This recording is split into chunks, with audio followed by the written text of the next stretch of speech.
부산 지역 이슈를 분석하는 헬로 이슈 토크 시작합니다. 제22대 국회의원 선거가 1년 앞으로 다가오면서 부산 지역 각 정당이 선거 체제에 돌입했습니다. 실제 지역에서는 총선 출마를 준비하는 인사들이 물밑 경쟁을 벌이는 등 벌써부터 선거 열기가 달아오르고 있는데요.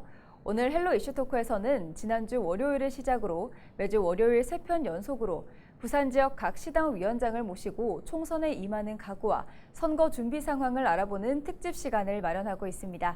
지난 시간 정의당 부산시당에 이어 두 번째 시간으로 오늘은 더불어민주당 부산시당 서은숙 위원장 모시고 이야기 나눠봅니다. 위원장님 어서 오십시오. 네, 안녕하세요. 반갑습니다. 네. 제22대 총선은 내년 4월 10일입니다. 네. 재보궐선거와 동시에 치러지는 일정상으로는 이제 1년 정도가 남았는데요. 네. 이미 정치권은 여야를 막론하고 점점 열기를 더해가고 있습니다. 네. 그 이유는 무엇이라고 보십니까? 네, 말씀하신 것처럼 이제 제22대 총선이 1년 앞으로 다가왔습니다. 그리고 최근에 이제 재보궐선거도 있었는데요. 아무래도 이제 내년 총선이 지금 윤석열 정권의 집권 중반기에 네. 치러지는 선거다 보니까 우리 국민들이 지금 윤석열 정권에 대한 평가, 그리고 지금 많은 시민들이 이 경제적으로 많은 어려움을 겪고 계세요. 그래서 이런 것들에 대한 평가가 이루어지는 그런 선거가 되지 않을까 하는 생각이 들고요. 그래서 여권에서는 또 이 정권의 지속성을 이어나가기 위해서라도, 그리고 또 야당의 입장에서는 현재 정권에 대한 심판의 분위기, 이런 것들이 아마 맞물려져서 내년 총선 열기가 아주 뜨거울 것으로 생각됩니다. 네, 말씀해 주신 것뿐만 아니라 이제 민주당에게 내년 총선이 갖는 의미를 해석하는 의견이 참 다양합니다. 어떻게 듣고 계십니까? 최근에 이제 윤석열 정권의 국정 지지도가 계속 이제 30%대 초반을 유지하고 있습니다. 사실 이제 집권 1년이 채 되지 않은 정권의 입장에서는 굉장히 곤혹스러울 것이라고 보고요. 특히나 이제 민주당은 지난 대선에 아주 아깝게 패배한 정당입니다. 그래서 아마 내년 총선에 더더욱 우리가 다수당이 되기 위한 노력을 할 텐데요. 지금의 윤석열 정권의 고물가, 고금리, 이런 것들의 어떤 민심이 아주 이 불만이 높은 부분, 그리고 또 외교에 있어서 대일 관계에 있어서 어떤 굴욕적인 외교, 그리고 대통령의 국정 운영 능력, 이런 것들에 대한 평가들이 또 이루어질 것 같고요. 또 최근에 이제 이슈가 되고 있는 69시간 노동제, 이런 것들에 대한 국민들의 평가도 저는 굉장히 냉정하다고 보고 있습니다. 그래서 이런 것과 함께 민주당이 이제 국민들에게 대한정당으로, 그리고 정책 정당으로, 민생을 챙기는 정당으로의 그런 이미지가 만들어진다면 내년 총선에서 아주 진검승부가 이루어질 수 있을 것이라고 보고요. 내년에 부산에서 민주당은 9석 확보를 위해서 열심히 준비할 예정입니다. 네, 부산에 가지는 내년 총선의 의미는 그럼 무엇이라고 보고 계십니까? 네, 지금 부산이 이제 국회의원 의석이 18개인데요. 그중에 국민의힘이 15개, 민주당이 3개입니다. 2020년 우리 치러졌던 총선에서 부산이 43%의 평균 득표율을 가졌는데 거기에 비하면 의석수가 좀 균형이 맞지 않는다고 보고 있습니다. 그래서 이게 정치라는 것도 뭐 우리가 아무래도 경쟁이 됐을 때 더 잘하려고 하는 것처럼 주권자인 국민들에게 더 나은 정책, 더 나은 이 정치를 하기 위해서는 경쟁은 필수 불가결하다고 생각합니다. 그래서 우리 화끈한 부산 시민들께서 내년에는 총선에서 이게 여와 야의 이 균형을 잘 맞춰 주실 거라고 생각을 하고요. 그래서 민주당은 내년에 18개 의석 중에 9개 의석 확보를 위해서 달리겠습니다. 여러 각오가 있는 만큼 내년 총선을 준비하는 민주당의 현재와 또 미래 계획이 궁금한데요. 먼저 시당 위원장이자 중앙당 최고위원으로서 현재 총선 관련해서 어떤 활동을 하고 계십니까? 네, 이제 아무래도 부산 민주당의 시민들에게 좀 인기가 있어야 되겠죠. 최근에 이제 부산 민주당의 당원이 많이 늘었습니다. 그래서 저희는 이 늘어난 당원과 지지자들과 함께 1년 전인 이제 4월부터 총선 준비를 시작했고요.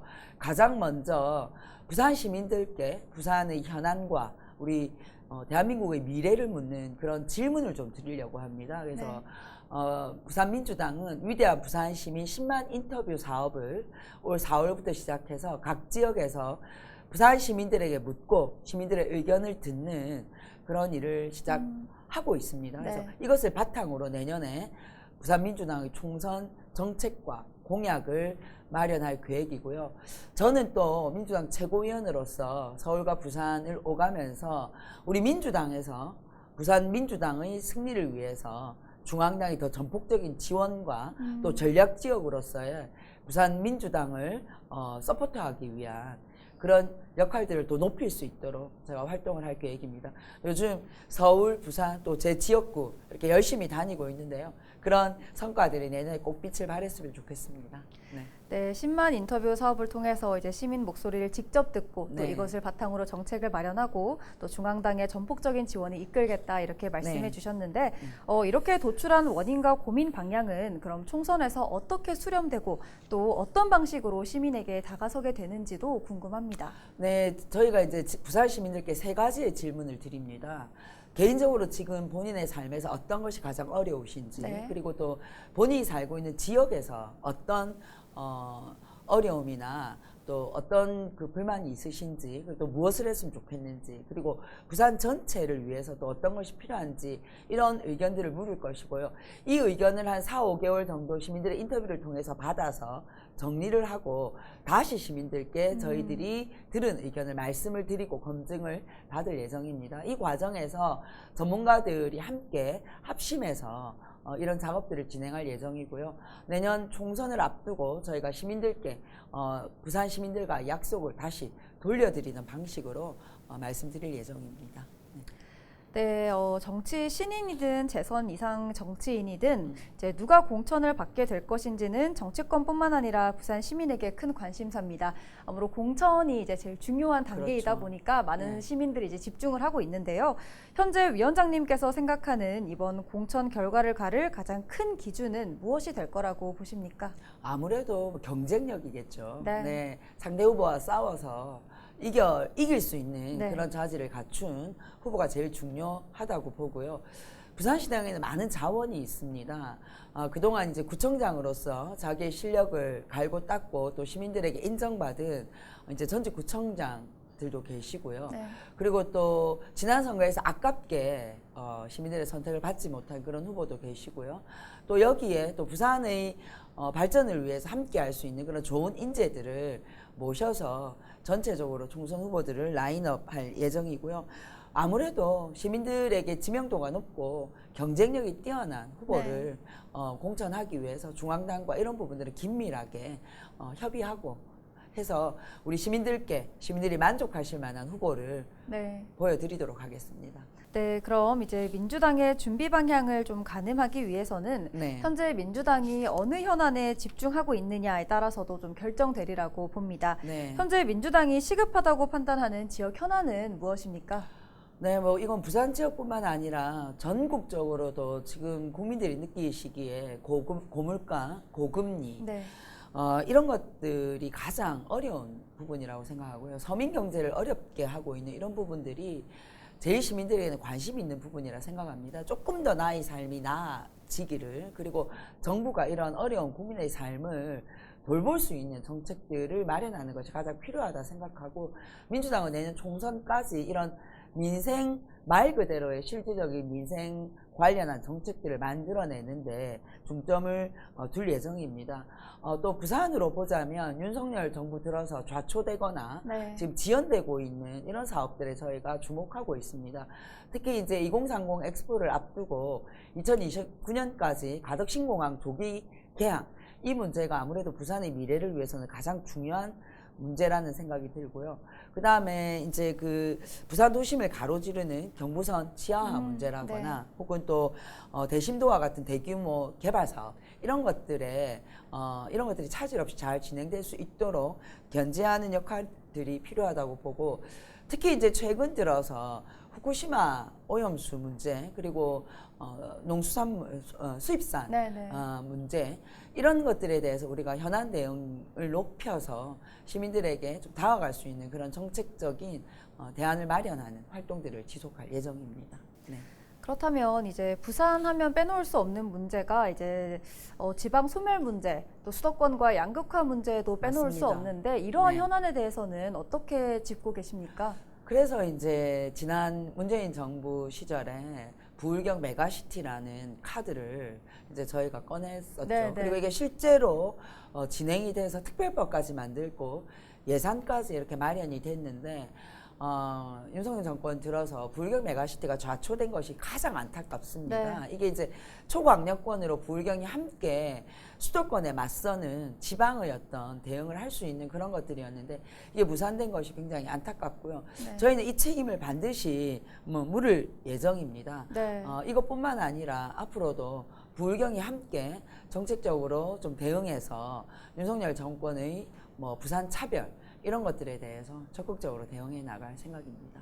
네. 네, 그럼 이번 총선에서 다시 부울경 메가시티 카드를 꺼낼 가능성도 있습니까? 네, 부울경 메가시티는 좌초되었지만 네. 이게 국가의 균형 발전을 이루기 위한 여러 가지 정책들이 필요합니다. 공공기관 이전의 문제뿐만 아니라 실질적으로 지역의 인구 소멸이나 줄어드는 인구를 방지하기 위한 여러 가지 네. 제도적 뒷받침을 요청하는 그리고 요구하는 그런 정책적인 대안들을 마련하기 위해서 최선의 노력을 다하겠습니다. 네, 이제 좀 주제를 바꿔서요. 최근 가덕도 신공항 조기개항 특별법이 국회를 통과하면서 네. 2030 부산 세계박람회를 유치하게 된다면 이제 직전 해인 2029년에 개항이 가능하게 됐습니다. 네. 여기에 대해서는 민주당 시당에서는 어떤 입장입니까? 네, 사실은 이 가덕 신공항이 지난 문재인 정부부터 시작해서 꾸준히 이제 진행되어 오다가 네. 최근에 오히려 공법이나 이런 것들 때문에 2년 정도 시간이 지체되었는데 또 다행히 여야가 함께 힘을 모아서 2029년 조기 개항을 이뤄냈습니다. 네. 이제 앞으로 29년까지의 이 절차들을 빠르게 진행하는 것이 필요하다고 생각하고요. 부산 발전에 저는 여야가 따로 있다고 생각하지 않습니다. 네. 그래서 가덕 신공항 조기 개항과 엑스포를 위해서는 민주당도 적극적으로 힘을 함께 할 것이고요. 네. 또 지금까지 그래왔던 것처럼 앞으로도 부산 발전을 위해 민주당이 더 앞장서는 그런 모습을 보이겠습니다.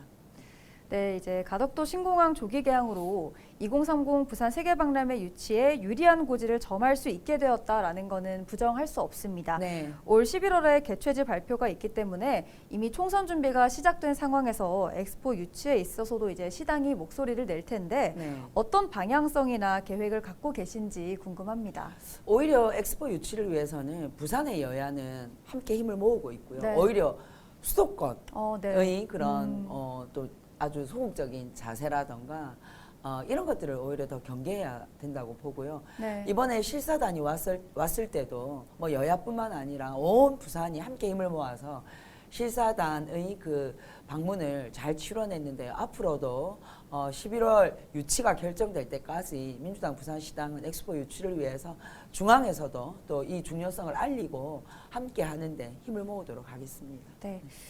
제가 좀 궁금한 게요. 이제 가덕도 신공항 개항과 맞물려서 대구 경북 신공항 특별법도 이제 같이 네. 좀 말이 나오면서 맞습니다. 두 개가 같이 비교도 되고 좀 말도 네. 많았습니다. 이에 네. 대해서 민주당은 좀 어떤 입장이신지도 좀 궁금합니다. 네, 사실 이제 대구공항특별법이 처음에 이제 법이 상정됐을 때 굉장히 무리한 네. 문안들이 많이 들어가 있었습니다. 이것은 중추공항으로 한다거나 혹은 이제 예산을 무리하게 투입하는 이런 것들이 있었는데 우리 국토위에서 또 부산의 국회의원들께서 힘을 발휘하셔서 아주 원만하게 잘 그래서 대구의 발전도 이루어내고 네. 가덕 신공항이 조기 착공하는데 서로가 어떤 이 방해가 되지 않으면서도 각각의 역할들을 할 수 있도록 법안이 잘 정리되어서 네. 통과가 되었고요. 사실 이건 모든 것들이 사실은 국가의 균형 발전을 위한 네. 방향으로 가야 된다고 생각을 합니다. 그래서 이 과정에서 민주당에서 여러 역할들을 통해서 이 법안들이 잘 정리된 것은 또 하나의 성과라고 생각하고요. 말씀드린 것처럼 가덕 신공항은 2029년 조기 개항을 향해서 계속 열심히 달려야 된다고 생각합니다. 네.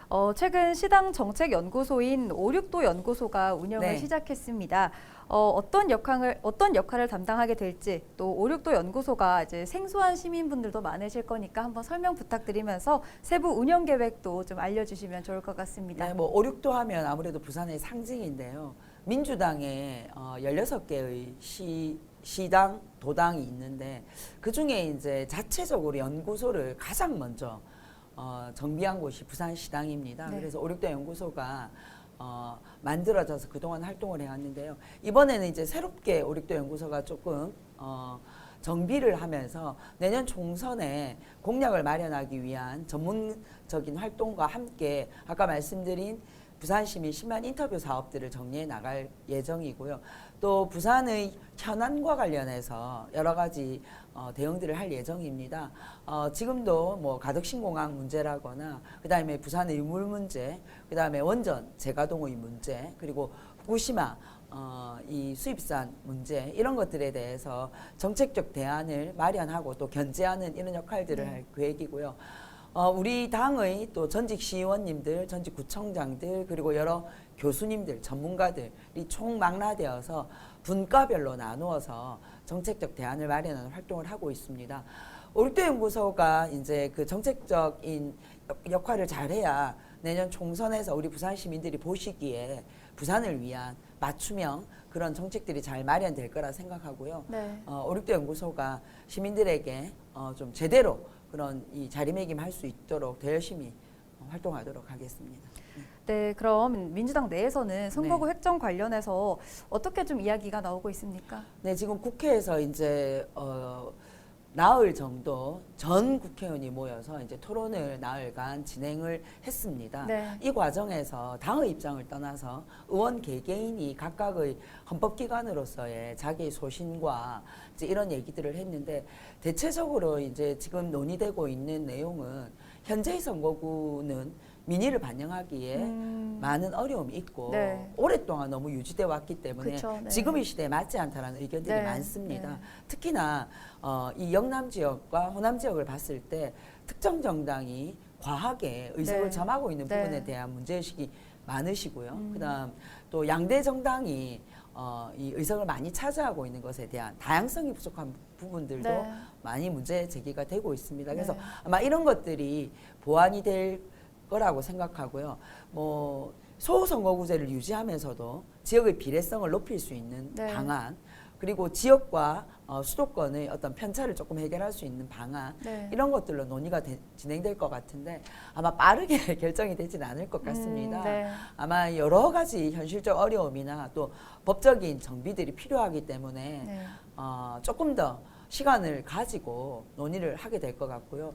민주당은 무엇보다 이 소외된 지역의 네. 비례성을 높이기 위한 이런 제도 개선에 더 주안점을 두고 앞으로 선거제도 개편에 응할 생각입니다. 네. 네, 총선을 앞두고 민주당 시당위원장으로서 그럼 부산 시민에게 당부하고 싶은 말씀 있다면 부탁드립니다. 네, 시민 여러분 이제 총선이 1년 앞으로 다가왔습니다. 무엇보다 이제 시민 여러분의 삶을 챙기고 또 부산의 발전을 만들어 나갈 이제 일꾼을 뽑으셔야 되는데요. 이 일꾼들은 시민들의 뜻을 대변해서 주권자의를 대신하는 심부름꾼입니다. 제대로 된 심부름꾼, 그리고 경쟁 구도 속에서 부산의 발전을 만들어낼 수 있는 그런 일꾼들을 뽑아주시고요. 민주당이 시민 여러분들께 더 유능하고 또 시민의 뜻을 대변할 수 있는 그런 정당으로 거듭나겠습니다. 민주당의 변화와 혁신을 잘 지켜봐 주십시오. 민주당은 앞으로도 지지율에 연연하지 않고 더 겸손하고 낮은 자세로 시민 여러분께 그리고 시민 여러분과 함께하는 그런 정당이 되도록 하겠습니다. 많은 지지와 성원을 부탁드립니다. 네. 네, 앞서 짚어본 현안들에 대해서도 이제 부산 시민이 민주당에게 원하는 것들을 잘 반영해서 네. 총선까지 잘 완주해 주시길 바라겠습니다. 네. 오늘 말씀 여기까지 듣겠습니다. 고맙습니다. 감사합니다. 내년 4월 10일 치러지는 총선은 현 정부의 중간평가이자 정치 지형을 뒤바꿀 변곡점인 만큼 여야 모두 사활을 걸 수밖에 없습니다. 지역 시당은 부산 시민이 주목하는 후쿠시마 원자력 발전소 오염수 방류와 2030 세계 박람회 유치 등 대형 이슈의 민심을 파악하고 무당층을 집결할 묘안을 어떻게 발굴할 것인지 고민해 주시길 바라며 오늘 헬로 이슈 토크는 여기서 마무리합니다. 오늘 방송은 헬로티비 뉴스 공식 홈페이지에서 다시 보실 수 있습니다. 시청해 주신 여러분 고맙습니다.